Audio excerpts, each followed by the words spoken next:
Hi there, Sue Hyben here with the Full Circle Business, and welcome back to Women for Women. So today my guest is Kelly O'Brien, who is a graphic designer. I've worked with her for a while, and you'll hear the story as we have our conversation. So Kelly, welcome, and Oh, why don't you tell us a little bit about who you are, what you do, and then why you do it. I always find the why is really kind of interesting and helpful for people to know. yeah. My name is Kelly. I grew up in Kansas City. I went to school in K-State University in Manhattan, Kansas, where I got my fine arts degree. I was really into like painting and like artistics, but I was like, well, I don't think I'm going to be able to make a lot of money doing this. So I kind of ventured onto graphic design and graduated in 2008, where jobs were booming for me.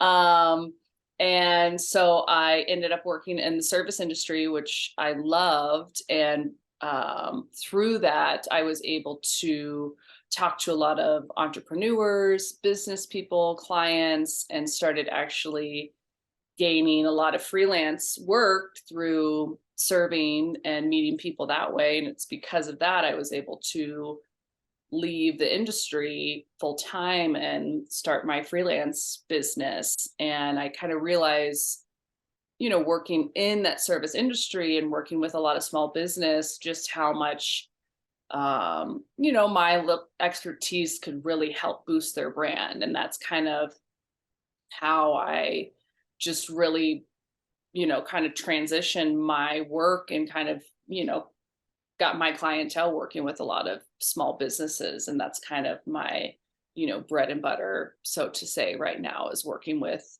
small businesses, a lot of restaurants, and stuff like that. And so that's kind of how I am here today.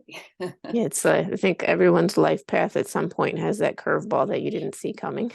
Yeah, Um, exactly. I met my husband, I think if I met my husband through it, and so it just, I even said in my wedding vows, said, I think I'm the only person who's grateful for the 2008 recession.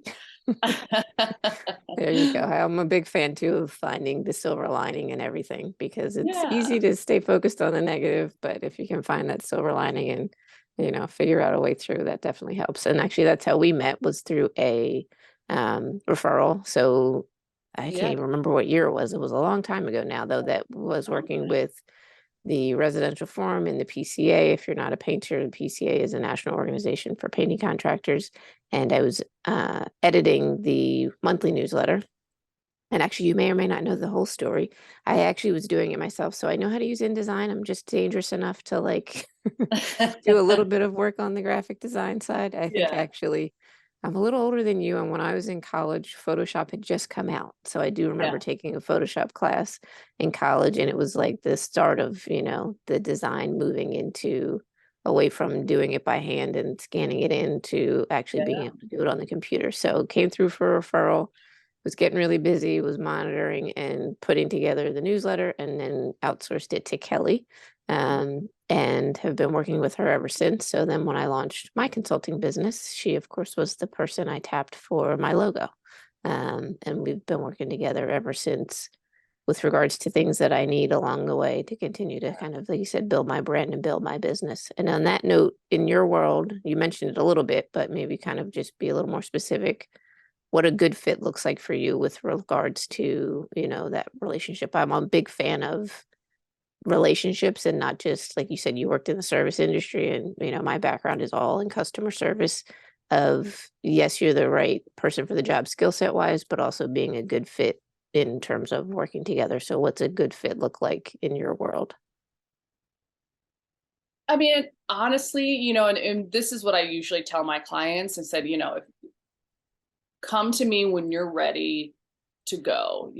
I've had some clients that, they'll get back to me like every month or so. And like, I like to hit the ground running when I take on a project. And I think that momentum is really important when you're working on something, even if it's just um as simple as like a refresh, or starting from the ground up, or you're just trying to fine tune your brand.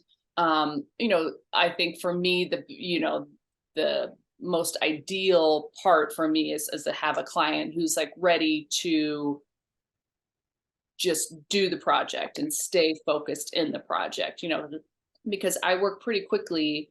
I think if I get a 2 week lead time, like that's amazing for me, because a lot of my clients are small business and stuff comes up really quickly and they're like, hey, can you throw this together? And so that's kind of how I've condition myself to work. So working with clients, I'm like, if I take it on, I'm like, yes, let's do it. Let's go. So for me, it's more of a client who's ready to put the time and focus in. It doesn't mean you have to have all your ducks in a row. That's what you hire me for, is I'll help guide you if you don't already have a clear path. But yeah, I think really for me, it's someone who's just ready to get into it. And, for me, there's no project too small. I think people get overwhelmed. Or like, hey, I don't know if you want to take this on. I just need like 2 little small pieces. I'm like, hey, like you should be able to, hire someone professional, even if it's for something small. I'm not, and all the way up to starting a brand from the ground up. And that takes me back to the 3 Women for Women I did with a marketing expert, and it happens in your world as well, I'm sure, as the person reaching out to you for help, you're going to need to be involved in the process. I think sometimes people think, oh, I can outsource this, but with certain things, especially when it comes to your business and your brand, I always remind people, like, you can't outsource it 100%. You have to stay part of the conversation so that Yeah. it stays relevant and it stays kind of true to your goals and your voice. Yeah. Oh, definitely. And I frame a lot of my questions. Some people are like, I don't know what I want, whatever you think. I'm like, no, no, no. I'm like, because I could design something and someone's like, oh, by the way, I hate the color orange. I'm like, Right. well, everything I did is an orange. So it's like, sometimes clients don't even know that they have a point of view until I start asking the questions. And so that's why for me, it's important to be like, hey, I know you don't know. So let me ask you these feelers so you can kind of figure out like, oh, actually, maybe I do have more of an opinion than I thought. Gotcha. We do that in the paint world all the time. If you don't have a clue on color, I'm like, okay, what color do you know you don't want to use? Because that Mhm. eliminates, a whole big chunk of the fan deck right away. So, Yeah. Oh, yeah, sure. and then on that note, having, years in the industry and the business and working across industries and with lots of different people, anything kind you see consistently that is a good thing and positive that people should be focused on? And the flip side, is there something that you see people doing? I know, and no shade to the small online platforms where you throw in your idea and then 10 people come back to you with quotes, but Yeah. things that are on the good side of the design industry and things that you see that maybe are things to kind of stay away from or to be on the lookout for. Any kind of tips for those of us Yeah. out there that aren't graphically inclined? Yeah. I think, there's obviously those tools out there that are, like Canva and stuff like that for, business owners to kind of take stuff in their own hands. And I think those are good if you have the time to do it, because I feel like, there's been multiple times, at least for me, I'll walk into, let's say, a new restaurant, and the chairs, the tables, the flatware, like everything is beautiful. And then the menu just comes out on an 8.5 by 11 piece of paper. Like it's just those little that's like printed, like that they just use Helvetica, like printed themselves. It's just those little finishing touches that I sometimes, and I feel like it's print work that people kind of put to a side because people are so focused on web and social media and taking good photos, which is very important. But I feel like it's just those tiny little details that businesses sometimes overlooked, of just a small finesse of your brand that just makes you put it out there that you really care about every single little detail.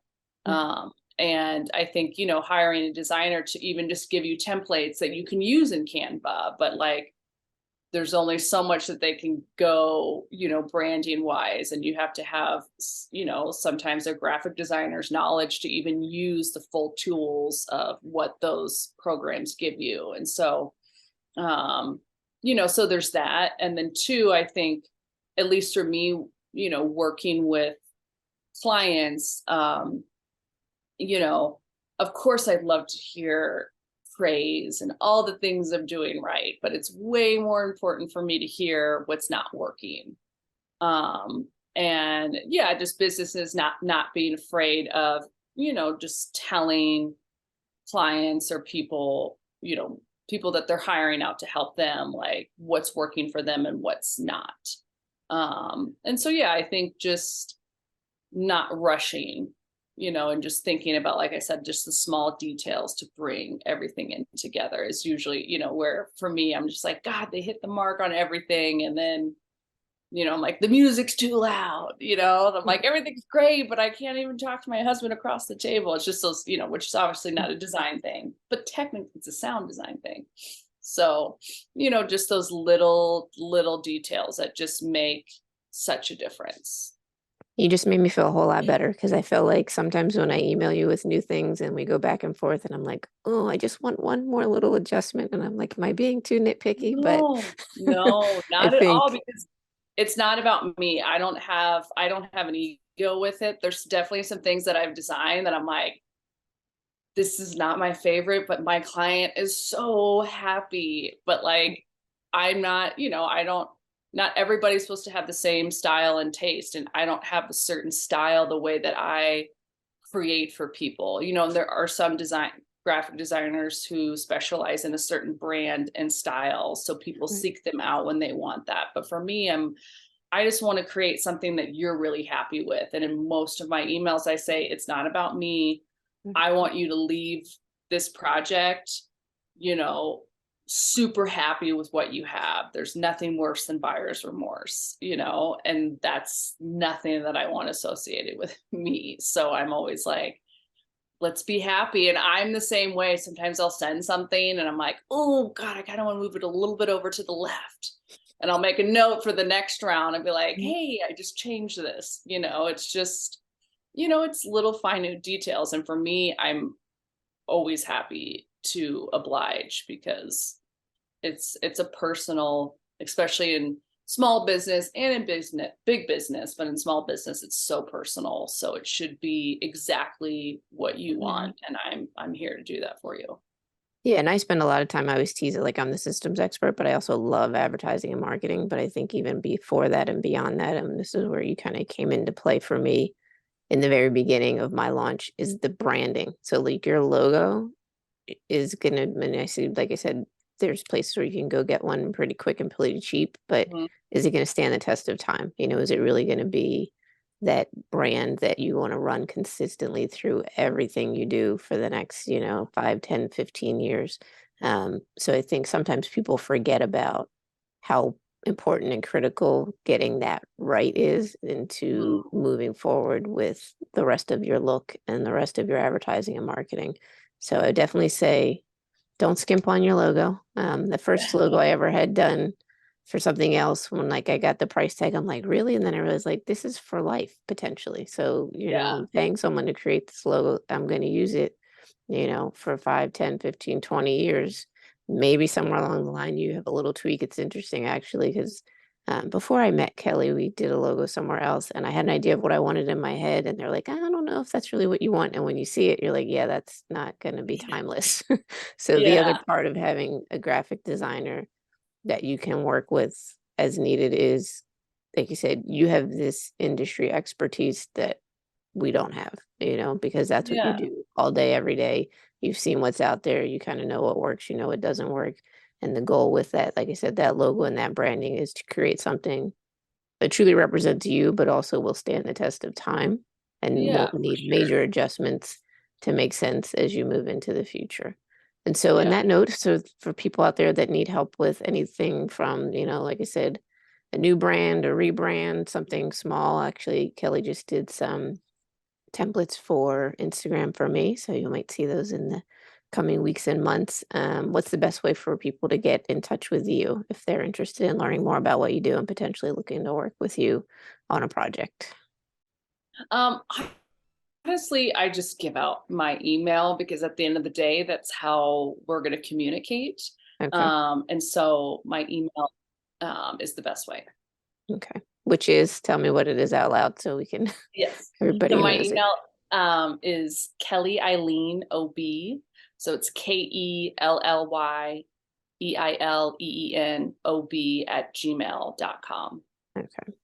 And then I will contest that she's good about quick turnaround times, and getting back to people, and, get excited when she gets to do new projects and design something new and different. So if Yeah. you have a need for something in that graphic design world, and you're looking for someone that, is another small business. I also, like I said, that's the whole point of this Women for Women, is promoting other women that own, their own businesses, kind of paying it forward, and then kind of Yeah. compiling a list of resources for people. So feel free to reach out to Kelly. And she'd be happy to have conversation and see if there's a way she can be of assistance. So thank you very much for Yes. No pressure. sharing your story. I didn't actually know the Yeah. whole story before now. Now, Kelly and I have worked together for years, but never seen each other until today. I know, it's Um, crazy. yeah, the joy of, the email and being able to go back and forth without having to be in the same place. As someone who also is a silver lining, I think, to the pandemic, is it's Yeah. expanded our horizons of, I love working with small local businesses when I can, but I also love working with, like you said, the right business. Yeah. And And I feel so thanks. grateful. I have Yeah. clients everywhere, and it's my referrals have been so amazing. I'm so grateful for that. And you've been, you know, really great at referring me out too. So it's been a good relationship for both. Yes, and that's my goal, is a good fit both ways and pay it forward as much as possible. So Yeah. again, if you need help, you can email Kelly, and if that doesn't work, you can find her on LinkedIn and then email her from there. And we'll be back shortly, hopefully, with another episode of Women for Women and someone else who's out there blazing a trail, doing their thing. And like I said, my goal is to continue to spotlight each other and pay it forward as much as possible. So thanks for joining me today, and we'll see you next time on Women for Women.